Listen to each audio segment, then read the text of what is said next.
call to order a special meeting of the Traverse Bay Area Intermediate School District. Dr. Segler, could you call the roll, please? Certainly. Brown. Here. Carpenter. Here. Shear. Here. McKellar. Here. Tank. Here. Berge. Here. And Fisher. Here. All present. Thank you. We need a motion to approve the agenda. Also move. Support. Is there discussion? All in favor, aye. Aye. Aye. Aye. Opposed, same. Welcome to anyone that may be visiting with us this afternoon. It's now time for public comment. Brandy, is there anyone there that's in the queue or whatever we call it that wants to address the board, or Renee? No, there is not at the time, unless somebody that is here would like to address the board.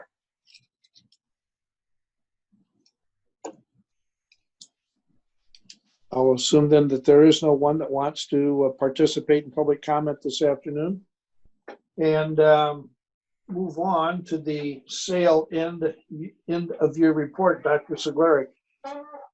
Thank you, President Fisher, and thank you to everyone who's able to attend. And I can't thank our co-chairs and our leaders enough for the time, energy, and effort and leadership they've provided throughout the year and will continue to provide as we continue to move forward on our goals. So, you know, the document that we're referring to, that one page, is our strategic plan, our SAIL document, SAIL standing for Serving, Achieving, Inspiring, Learning.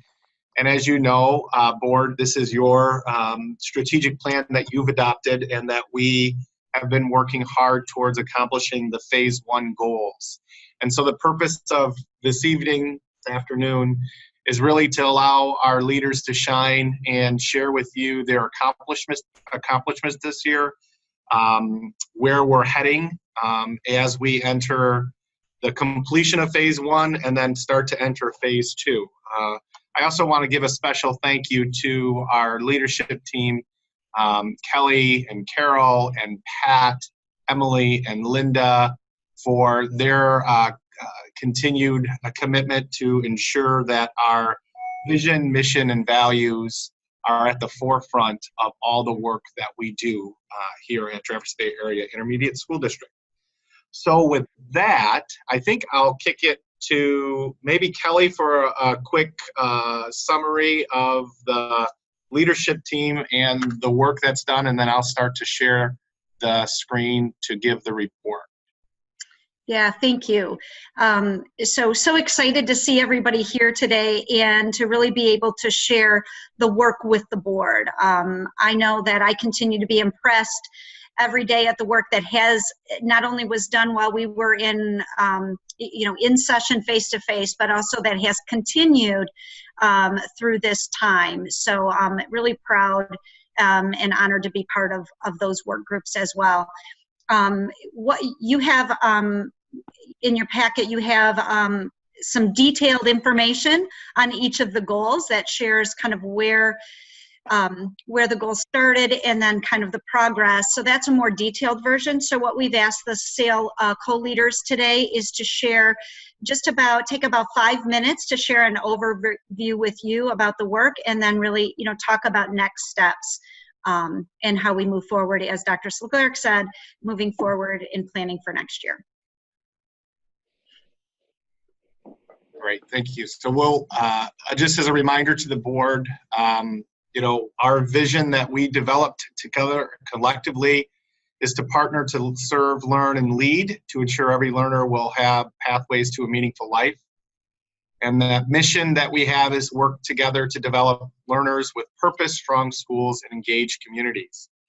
Another reminder that our values that we hold dear to our hearts include students, learners first, relationships, integrity, listening, service, diversity, equity, empathy, and excellence.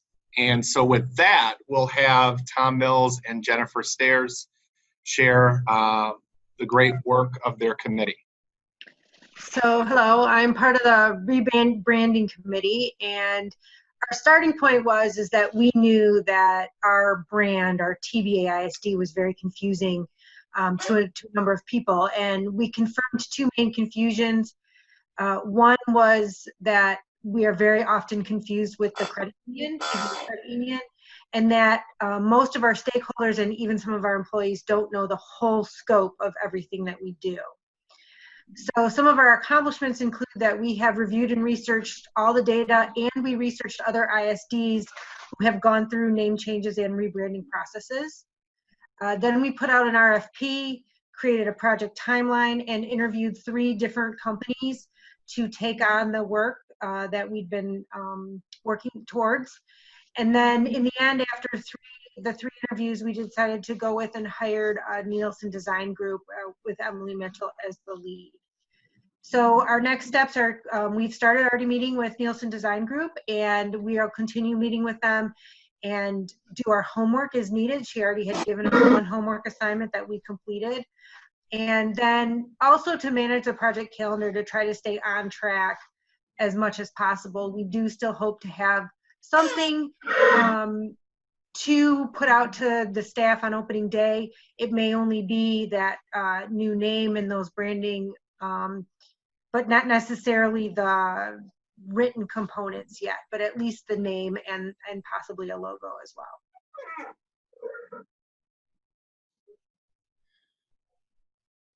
Okay, thank you, Jennifer. And I don't, it might be more, this is a work session, so it might be more intuitive if board members have questions around each of the goals, that we just take a few moments after each of the presentations, each of the slides, to maybe answer any questions that the board might have. So any questions by board members around the rebranding committee work?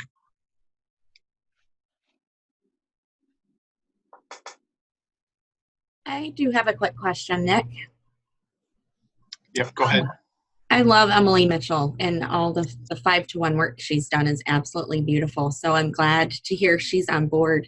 I'm just curious, do you have a date set yet to meet with Nielsen Design? Yes, we've already met with them once. We had our first mapping meeting for an hour and a half, and that was last week. And we have our next meeting planned for next week, which will be another hour and a half. And that'll be the last week of like the discovery process, and then we'll move into the next step. Fantastic, thanks. It's very exciting work. And I'll just remind the board that with your approval, we've approved that contract. It really had 4 separate stages. We approved stages 1 through 3 with the option of stage 4.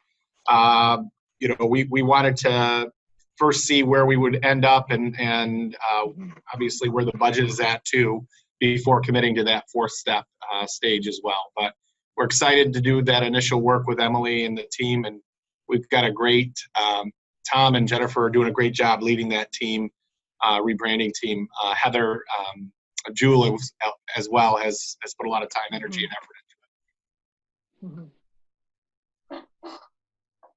Any other questions for the rebranding committee?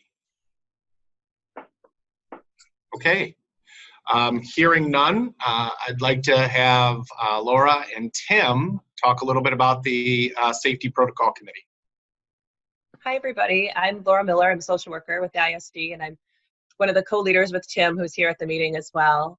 Our task was to assess the safety protocols to inform professional training internally and externally, which is a fancy way of saying what's our safety protocols that we have in place. So we started with looking at what we had and realized we had a need for the emergency operation plan, that EOP, and some specifics at each of the TBA ISD work sites to kind of get that plan in place and moving.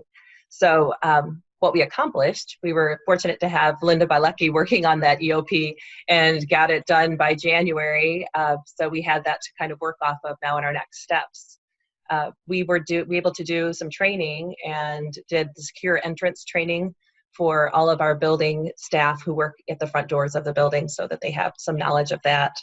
We also assigned prepare trainers to each of our building sites to address the specifics that will need to be put into those emergency operation plans, the who, the what, the where, things that have to probably be updated at least yearly, if not quarterly, because sometimes our staff changes, our buildings change a little bit. We need to kind of keep those there. It's an ongoing process, really. And also to infuse some of the emotional safety components too that come through that prepare framework. So what comes next is our plan was to have a prepare training on June 11th, which is Prepare 1, Workshop 1, which is an overview of how to create a comprehensive safety plan in your building. And we had to cancel that because of COVID. So we're going to get that scheduled for next year, and also Prepare 2, which is the mental health kind of component of the trainings too, which is a 2-day training. So we want to get more and more people kind of up to speed on what we can do to create really solid and comprehensive safety plans in our buildings. Lastly, with the unique times that we're in and where we're headed, we're available to support before school starts to get some things going and in place to make sure that our building sites have crisis response leaders assigned in their buildings to kind of get that triage process in place and solidly set to go for whatever we're ready to see and receive children in our schools again, and also create a sense of safety. We may have our buildings ready and cleaned and sanitized, but people might still feel nervous about going in. So maybe videos and things showing how it's been done, reassuring our staff and our students that it would be safe to be back. So those are some things we want to think about as a return to school, because we want it to be thoughtful and comprehensive process. So thank you very much for letting us work on the safety lens of TBAISD. Thanks, Laura. Questions for Laura or the team? Yeah, it seems like with COVID and the return to school, it's opened up like a new chapter for your work. Absolutely. We're available to help. I don't know, we haven't really been tapped in this committee to do anything with it yet. We definitely have people and resources that can support in that way. I worked a little bit with Mark Wills in March on his plan, kind of just taking that opportunity of that quieter time we had in March before we knew the onslaught was going to hit with online teaching. So we'll see what we're available is what I'm saying. We can do it, whatever we need to do in this time. It wasn't what we expected, but here we are. That's what safety is all about. Yeah. In adherence to the CDC guidelines, we have groups that are working towards what could a reentry plan look like, and clearly we're going to be reliant on the health professionals and the CDC guidance, but we're going to also need to, I think, help interpret some of those guidances that they've initiated and what that could mean in individual safety plans, especially with personal protective equipment and how that might play itself out. Yeah. It's a lot to be thinking about. But the bigger picture of this goal area was just getting those plans written and kind of in working order. So that's a piece of this we want to be able to do. Other questions?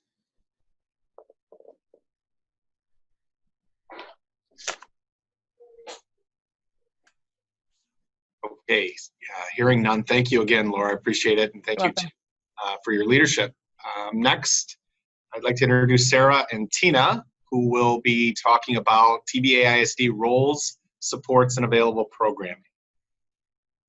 Hi, everyone. I'm Tina. I don't think Sarah's here because she was due for her baby at any second. So I'm kind of on my own, but I just wanted to share a little bit about our group. We spent a couple months at the beginning of the year. I kind of feel like spinning our wheels. I know Kelly would kind of say the same thing, with lots of different ideas. And the big thing was just knowing what all the departments in TBA were, both for staff members and external stakeholders, local districts, community members. you know, a lot of people understood the special ed component of it, but not the other things that we have to offer. So it was about the first of the year, right around January, that we settled on our specific goals of developing a brochure to try to communicate with some external stakeholders, as well as utilize a spreadsheet that Renee had already started. It's beautifully color coordinated. And so that's kind of where we settled. We had spent some time kind of delineating who was doing what. There was a great group subcommittee for the brochure group, and Heather Jewell was really helping with that, and working on a template that was just a general template that was familiar across our departments, and then each department or itinerant group or whatever would have a 200 word kind of summary of what they did and what they offered, and you know, thinking about ones that had already been completed. So several years ago, a lot of the itinerant groups did brochures, and I know as part of the preschool team we still utilize ours, but they're a little bit outdated, and so trying to just come up with something that was a little bit more concise that we could give to parents at IEPs that would help define some things, as well as you know, what our business department does and that kind of stuff. So those brochures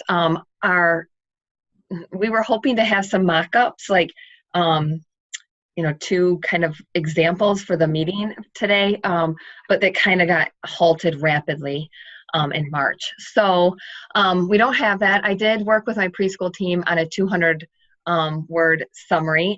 So I feel like we can work through that and maybe have something for that group. I kind of threw them under the bus as being the first group. And we also, the rollout for that will be a little bit dependent on the rebranding committee as well. So it'll be a little bit on hold.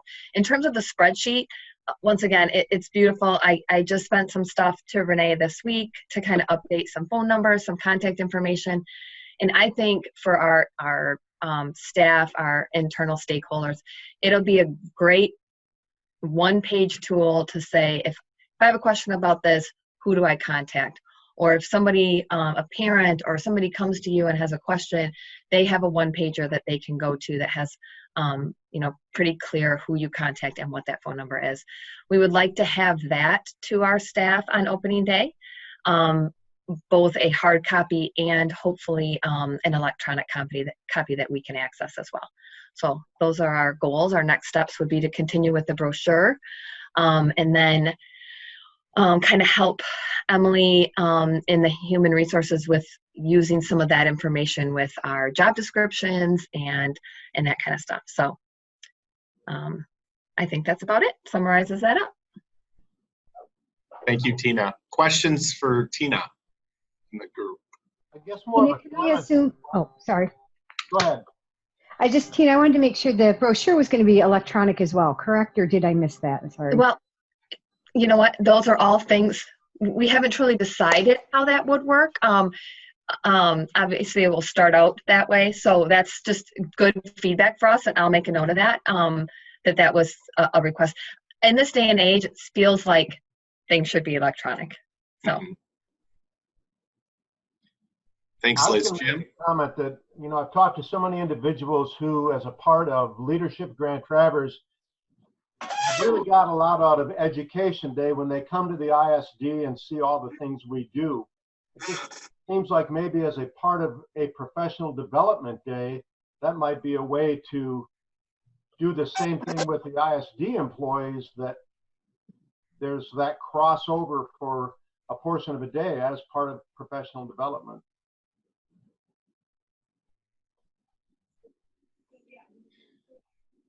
Great question, great suggestion, Jim. And we did something a little unique this year, and did kind of have an opportunity, like an open house, where different tables were set up and individuals throughout the organization could come and learn more about different groups, and what it is they do and how they support our families within our region, but making it a part of that process. And that's where these, I think, brochures will come in into play. There are quick snippets where even internal stakeholders will have a better understanding what each of the departments do. So really appreciate Tina's leadership and Sarah's leadership with this department. Other questions around the school? Yeah, sorry, just another comment. You know, one of the other pieces to this is creating an online presence where if you are new to the ISD, but also new to the region. So if we have new superintendents or new employees in our local districts or in our region, we could point them in that direction and they could get a quick overview of all the services that are provided from the ISD, because that's another piece that we find that it's really hard to communicate everything. So if we had it just there for them, for new employees, both in the ISD and externally, it'll be a great resource. Thanks, Kelly. Other questions?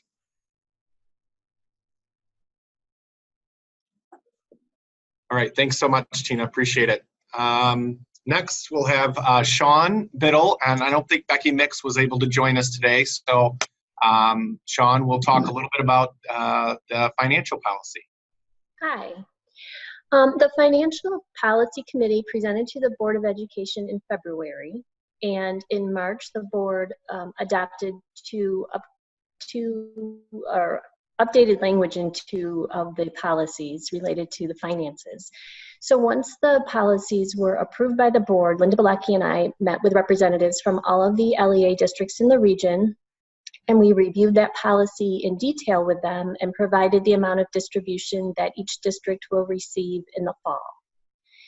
After those meetings were completed, Dr. Seglarek and Linda then went out and met electronically, of course, with all of the LEAs in the region to review the ISD's proposed budget for next year. And that proposed budget includes the committed dollars that we set aside as a distribution to all of the LEAs.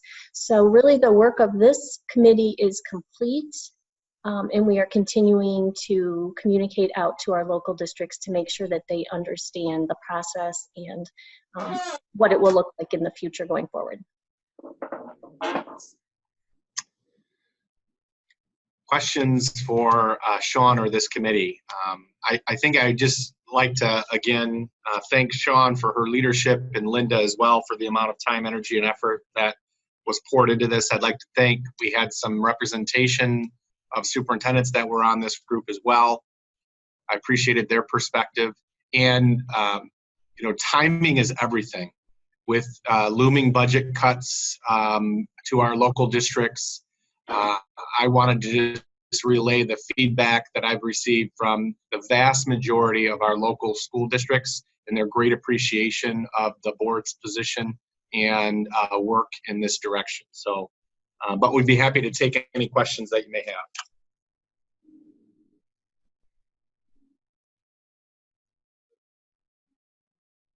Can you hear me now? Sorry about Yes. that. My computer said press the space bar to unmute, but apparently that doesn't work. I've got a question. Just a general survey of the school, of the LEAs. When they look at this money, I mean, are you seeing a commonality in terms of what they expect they're going to be using a large chunk of this for the upcoming school year? I mean, has there been an expressed sort of commonality among them in terms of technology or what? So I think that's changed over the course of the last 2 months. That's what I mean. Yeah. You know, I think the vast majority, they're planning their budget cycle next year with a cut. You know, could be in excess of $500 per child, and so for at least 1 year, they recognize that this. You know, as we talked about with the board before, the unfunded special ed costs within our region is north of $7.7 million, and that is borne on by our local districts and their general fund. So the vast majority of the school districts will most likely use these dollars to relieve their general fund dollars that have to be expended towards special ed costs. And so it would vary. Some will use it for technology to continue the remote learning. Some will use it for staffing. So it really just depends on the individual district. And I don't know, Linda, if you have any other points to add on that. No, I would agree with that. I do think that we did have one, maybe two districts that might be interested in services versus looking at support to their district. But again, that may have changed given the news over the last 2 months. Okay. Most of them planning to take it all on the front end, or are some of them interested in a disbursement over a couple of years or 3 years, as we talked about before? I think most districts were probably leaning towards a 2 to 3 year payout when we first initially rolled this out, but now certainly given where those budgets are landing, we do think that the majority will take it in 1 year. I would expect that. Other questions for Sean or Linda?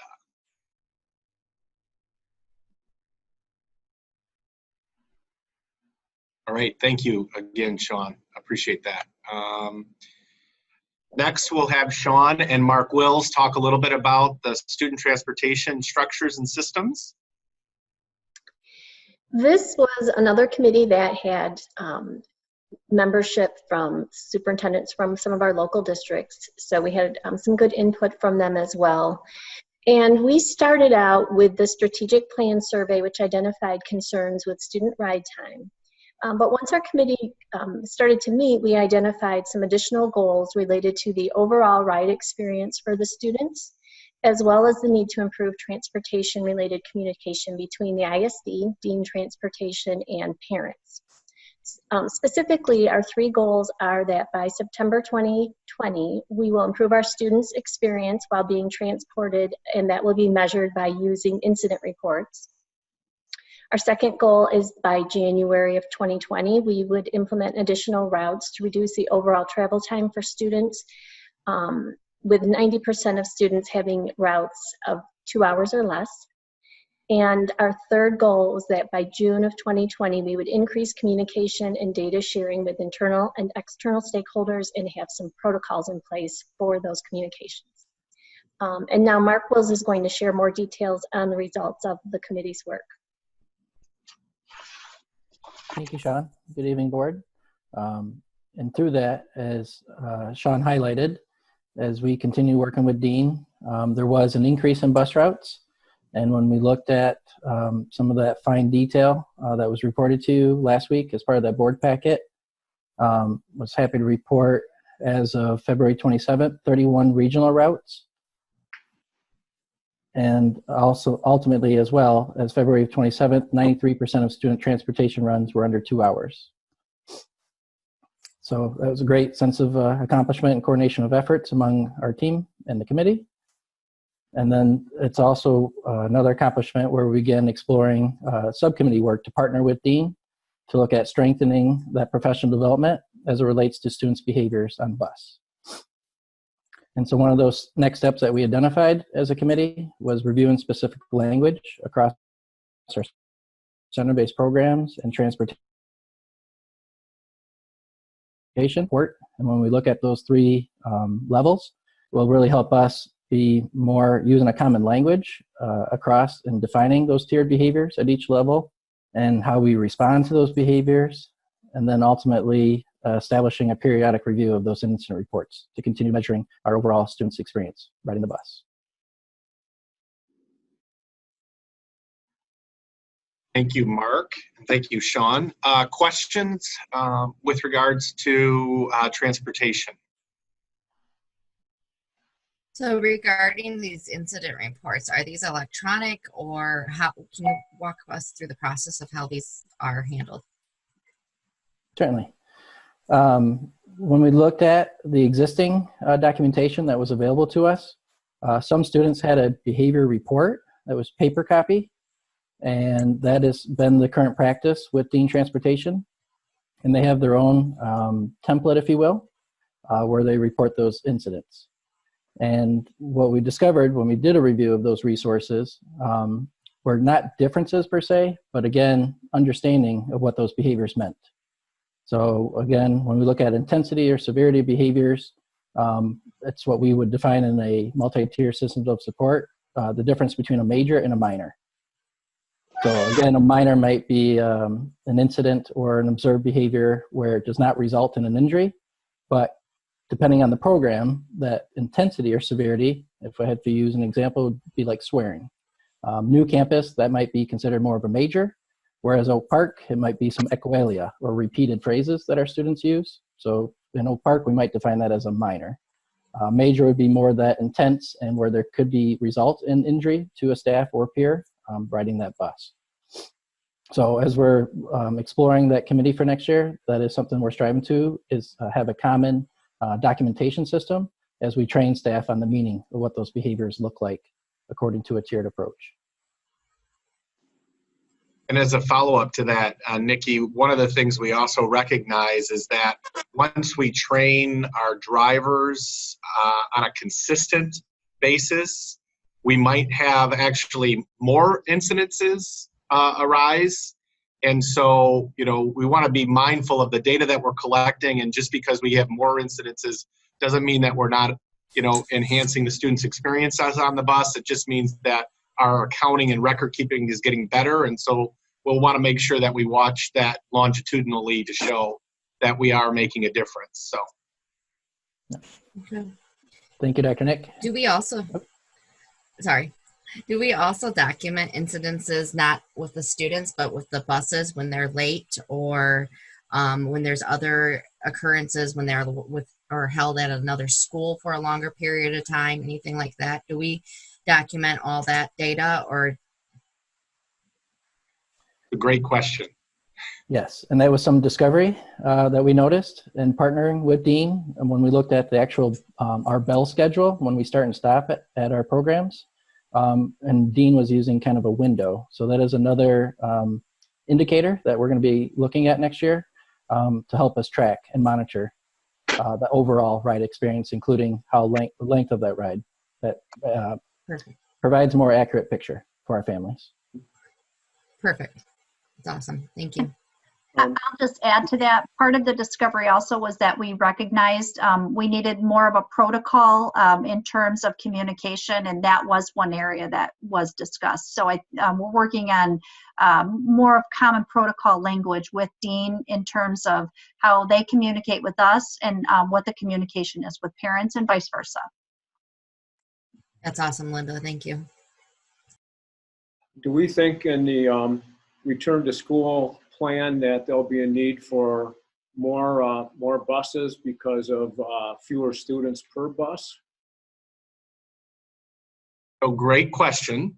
It's actually one of the questions that are on top of the list with respect to some of the statewide work groups that we're talking about. The reality is that when we look at a 77 passenger bus and we try to enact or overlay the CDC guidance of social distancing of 6 foot apart, we only can get 13 students on that bus. And to have the amount of runs and number of buses to enact that is just not practical or feasible. And so some of the questions that we still need answered by the health professionals is, one, what does that look like? Do we operate more as a public transit system that does the best that they can, or as best practical to provide those safeguards, but recognize that a situation of 6 feet apart may not be practical? Or do we only offer transportation to those that absolutely require it or are essential to it? So that would be some of our specialized programs. Do we treat some of our first point of contact, like drivers, our nurses, some of our specialized program as first responders with additional personal protection equipment, recognizing that they're not going to be able to just do six feet of social distance? So all of that, do we have our drivers take temperatures before they get on the bus? Because per the CDC guidance, it says upon arrival, the students should have screening. Well, one can make an argument the arrival happens when they step foot on that bus. And so these are all questions that unfortunately we don't have the answer to yet, but that we're pursuing the professionals, the health professionals, and guidance to some of these questions.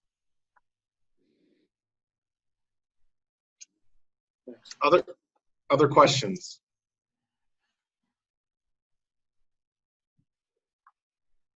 Actually, I do have a question, Nick.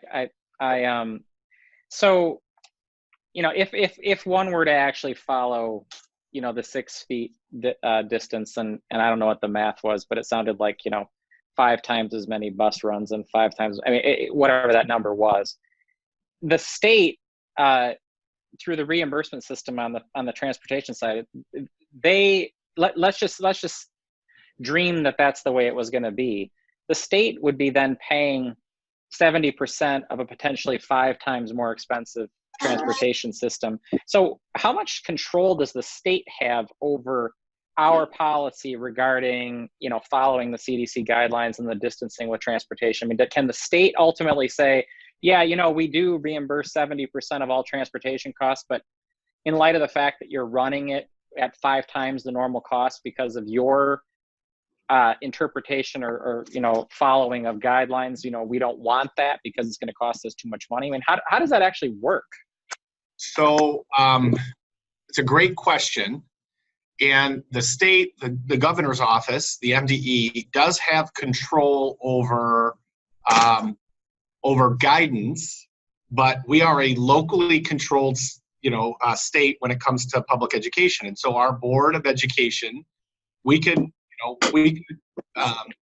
pass an ordinance to say we're not going to transport any students, right? I mean, that's something that we are able to do. What I will say is that what holds more water or weight than maybe the guidance that will come from the MDE is going to be the purse strings.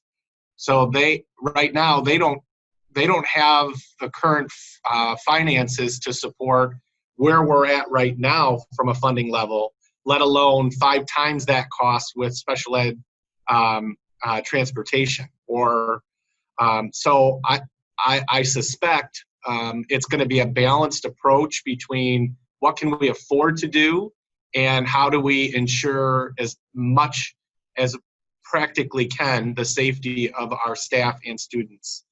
You know, to be honest with you, it's going to be the guidance from the CDC is changing weekly, updated weekly.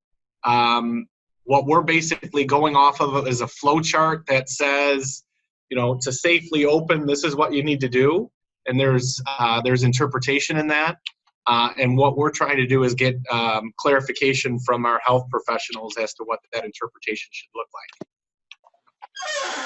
Yeah, that makes sense. I mean, at the end of the day, while it's constitutionally protected that, you know, we're going to get 70% reimbursement for special ed transportation, however we design it, there's always the state's reaction can be, okay, well then you see that over there, we're going to adjust the compensation over here. And at the end of the day, those are the moving pieces on the chessboard that they have, right? Correct. Okay. Yep. But if the CDC keeps the 6-foot guidelines, we can't physically put students in the same rooms anyway, can we? So good question. One of the ways, one of the possibilities is to alternate a schedule. So if you have a class of 30, 15 of them come in on a Monday, Tuesday, 15 we clean on Wednesday, 15 of them come in on Thursday, Friday, right? But then there's childcare issues with that. And so as you're correct, Jim, as we have it right now, our physical room space is not large enough to have our traditional everything as normal back in the fall. And that's why we really need guidance from the health professionals and the governor's office as to what their expectation is.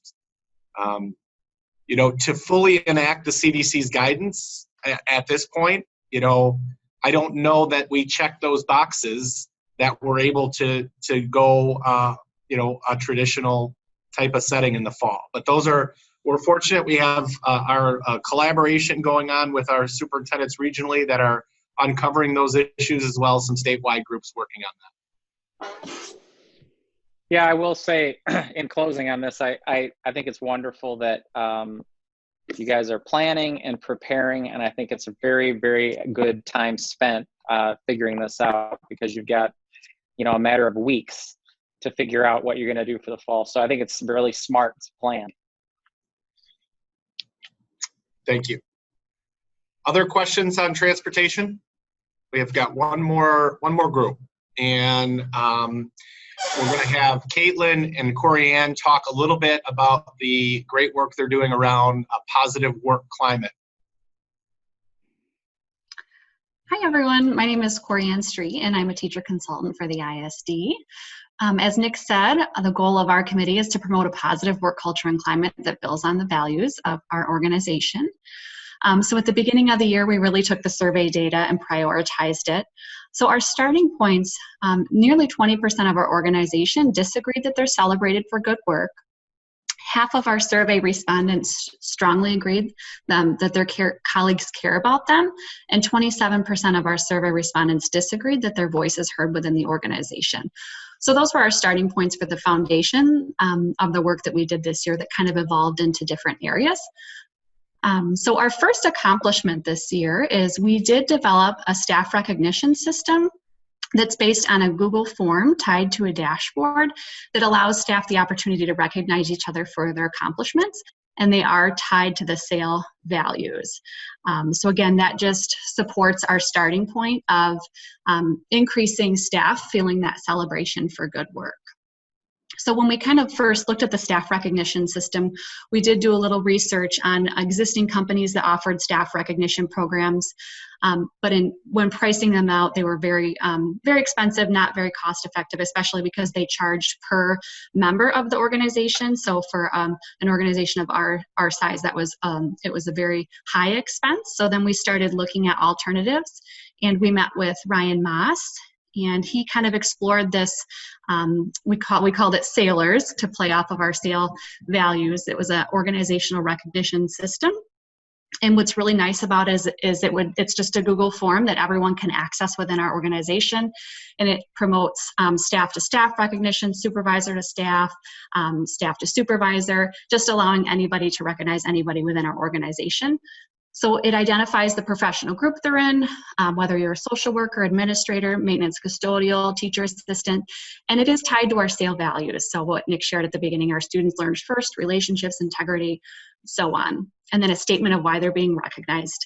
What's nice about this is that it comes with a dashboard so that we can track the data and look at not only the total number of staff being recognized in our organization, but also recognized by how many values are recognized. So are we heavy in equity and not so heavy in diversity or service listening? Different professional groups that may be recognized or under-recognized. And then what we did is we tied this to a random number generator so that it would pull out 3 people that were recognized in the platform and post them and highlight them in the check it out. And then we're kind of working out in terms of next steps, and if those people that are recognized in the check it out would receive some kind of TBA, we called it a swag items, whether it's a TBA water bottle, a coffee mug, or a t-shirt, or some kind of sticker, just as something fun as a recognition to promote, again, just all the good work and celebrate the good work that we're doing. So there's a couple more accomplishments that Caitlin is going to share along with next steps. Hi everybody, my name is Caitlin Larrabee. I am a school psychologist, and so knowing that inspiring a sense of belonging is multidimensional, our group decided to divide into 3 subcommittees. So we have the staff recognition, social connection, and health and wellness. So first, that staff recognition committee is focused on developing structured and intentional opportunities for staff to provide positive feedback to each other. So in addition to that Google form that Corey Ann just described, we also have plans for appreciation stations staff can use to send handwritten notes to each other, and also a formal SAIL award to recognize outstanding work that aligns with the SAIL values. Second, that social connection committee is dedicated to planning events and providing resources to help promote a sense of belonging. Their goals include hosting 4 all-staff events per school year and also developing a shared community calendar. And then third, the Health and Wellness Committee is one that has existed with TBA in the past but is now being relaunched. And so their goals include updating the staff intranet page with resources, hosting events, and all staff communication. So for example, a health and wellness edition of the all staff Check It Out newsletter did go out this April. So things like that will continue. And just really wanting to tap into a lot of resources that we already have. For example, through MESA and our health insurance, there's a lot of things that we can have access to that staff just might not know about. So communicating those to all staff. And then the final accomplishment listed on this slide is the coffee and conversation that was hosted by Dr. Siklaric this school year. So from January to March, he hosted 5 coffee hours across different TBA sites. And those were open to all TBA staff to drop in to talk about the strategic plan and the direction of the organization. There were 2 more dates on the calendar that could not occur due to the shutdown. So in terms of next steps, we are excited to continue this work next school year and beyond. We would like to continue on the goals of those individual committees that I just described. Corey and our cabinet leaders have been talking about wanting to be intentional in our planning for next year, given that we know staff will be returning under increased stress in the fall, responding to the pandemic. And so we want to balance sharing new opportunities and these ideas that we have with the fact that staff just might not be mentally ready for another new thing or another online tool such as the staff recognition system. So we're just going to be careful and roll out probably in more of a phased manner than we would have originally planned, but knowing that promoting a positive culture is going to be more important than ever. And so finally, we also want to follow up on those coffee and conversation hours that took place, collaborate with Dr. Siklaric on whether or not that's something that should continue, or maybe there's other platforms we could use to allow staff to engage in dialogue with district leaders, as that was really the intention of that opportunity. Thank you, Caitlin and Corianne. Again, so appreciate your enthusiasm and leadership in this particular area. It's so critically important. And Caitlin, as you said, now more than ever, especially when we look at the fall. Questions that the board might have for this group? Yeah, I've got a question. This dashboard, what exactly is it? Is it an app or something? So it's a dashboard that's through Google. So it's through Google Forms. And the way that Ryan created it is when the forms are sent out, the dashboard houses all of the information. So it will keep track monthly about who's recognized, what sale value is recognized, and different professional groups that may be recognized. So it's almost like a color coded. It can provide pie charts of all of the different areas, percentages of those areas to track. And really it's just a tool for the committee to use to say, hey, I noticed that maybe teacher assistants were under-recognized this month. Let's make more of an effort to provide recognition in that. Yep. And then so it's more like a tool in the background to allow for kind of data analytics. Yes, in terms of it would recognition. just the committee members would be the ones using the dashboard, whereas everyone else would just be submitting the forms to and from other staff members. Have you, I mean, this may be beyond the scope of what the goal is, but have you guys considered maybe starting a page within TBAISD on Facebook that would be a member only, employee only, maybe even having the board be able to be members of it, where people could post things about recognition, and you did a great job, and I just want to shout out to so-and-so today for something that you did. And then have maybe even thematic pages for the social connection piece and the health and wellness, and have it be within Facebook. So you're not learning a new platform at all, but it's closed to the general public. Yeah, that's definitely a great suggestion. One of the companies that we researched early on was called Achievers. That's the same platform that Hagerty Insurance uses. And they have built into that Achievers platform, they have that almost newsfeed-like recognition platform where you could see what other people are doing within the organization. And we did really love that idea. So I think that that's something that we'll definitely continue to work on and figure out whether it's through Facebook or a different way, just because it is really nice to be able to share and see what other people are being celebrated for within our organization. Yeah, I thought maybe the idea of doing Facebook, you wouldn't have to learn a new platform. Everyone's on it already. And then you'd have moderators, multiple moderators that could be in charge of whether that was an appropriate post or not. Thank you. I'll definitely bring that back to the committee. I think it's a great idea. I had a couple of questions too. It's fabulous you guys are moving forward with this. I'm a data girl myself, so just curious, when did you start the staff recognition system? And have you pulled data yet? Is that something that the board is able to see? How many staff members maybe participated or were recognized? Do you have those numbers? So before the shutdown, our goal was to have a trial period with the supervisors and administrators to try it out and then get their feedback. And the goal was to launch it in September of 2020. So the goal was to start it with everyone this fall and gather feedback through administrators just doing a trial session of it. So the only trial that's been done is just within our committee of 20 people we've kind of shared, and just so we could see what that dashboard looks like to see what values were recognized, who was recognized. So we don't have any system-wide data yet, but we'll definitely be able to share that through the dashboard once that's available. And I think, as Caitlin said, we need to figure out as a committee our next steps and when would be the most appropriate time to implement this as an organization, given kind of the unknown of what next year is going to look like. That's great. Thank you. And then I did have one other question. Would a board member potentially be able to recognize a staff person, kind of building on what Jason mentioned, with board members participating? Absolutely. There are no limitations. You can make it whatever we would like. I think that's a great idea. Awesome. Thank you for your work, guys. Other questions for Caitlin or Corianne?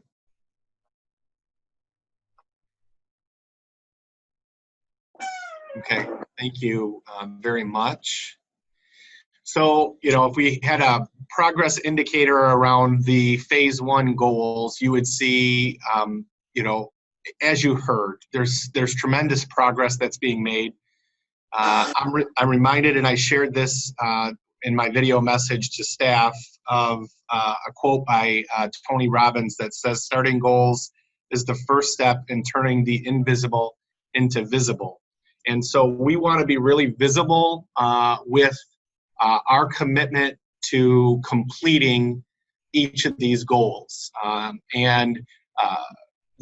Each of the goals have specific objectives, and we will be reporting out to you again on an annual basis. And the next time, hopefully, we'll see all of these turn to green as we continue that work, and then we start to work into phase 2. So again, a shout out to our leaders for continuing to move that critically important work forward. So with that, I would take any general questions that you may have. That concludes our report, and I'll stop sharing my screen here if I could figure out how to do that. Okay. Hey Nick, do you usually have about 40 or 50 internet tabs open at the same time? I made a note to myself to try to clean that up before I jumped on, because I knew I was going to share my screen. But yes, I have a propensity to have a lot of them open. All right, we're back to the agenda then, Dr. Saylor? We are. Yep. Item 3, informational item, board policies first read. Do you go ahead and comment? Yeah, I'll just make a brief comment. By our bylaws, we do a first reading. We allow the policies to be out in public for public comment for 30 days before a second reading and adoption. Again, there is a summary sheet that kind of gives you the reason and rationale behind the recommended changes in those policies. For this particular one, we are looking for 9 different policy updates. And so as you're reading through those, if you have questions, please just submit them to me and we'll try to answer them as best we can. Also want to give a thank you to Linda and Carol, who provided some updated information regarding the policies at this juncture. So I'd be happy to field any questions if you have any on that. And we expect to vote on those in June or in July then? Probably July. We like to adhere to a 30-day policy, 30-day window. And so our next June meeting will just be too close for that.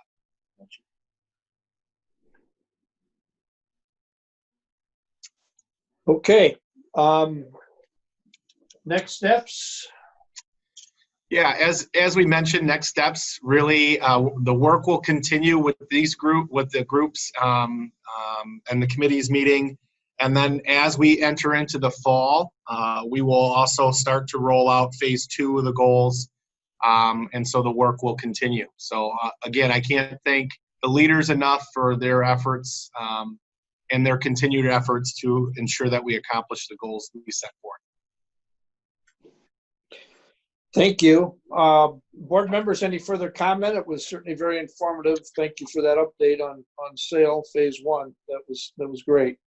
So anyone else for the good of the order?